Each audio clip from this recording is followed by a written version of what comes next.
I could see 20 feet between the homes. Campers in the Peace River region have given the district government their 2 cents on the proposed campground bylaw. 13 people attended the public consultation session at Fort St. John's North Peace Leisure Pool last night to learn more about the document, which attempts to clarify spacing and propane tank regulations to improve fire safety. I want to go to the propane tanks.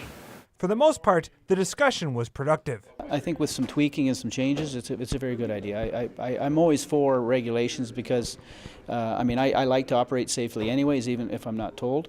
But at the same time, we've got to make sure that the bylaw doesn't restrict stuff that maybe can't be enforced. Others, however, were less positive about it. I just think we were bylawed to death. I think it's got to slow down, and people got to realize there's people not sending kids to school with filled bellies.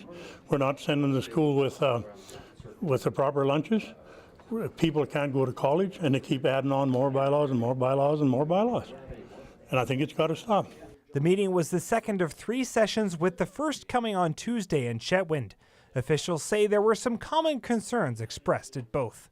Buffer areas, green space is a lot of discussion, right? I mean, these owners and operators really want to make sure that there's, a real health and safety, and they really care for that, right? And the people that are in there, right? So they really want to make sure that they meet the regulation with fire. After the 3rd session, set to run tonight at 7 in the district's Dawson Creek offices, the public's concerns will be relayed to the board of directors. We don't know yet, but we'll figure out some options and stuff that might be changed, some stuff that came from the comments, and we'll bring it back to the regional board for recommendations.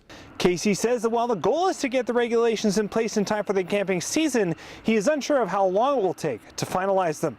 A copy of the first draft can be found on the district's website. Hugh Smith, CJDC TV News, Fort St. John.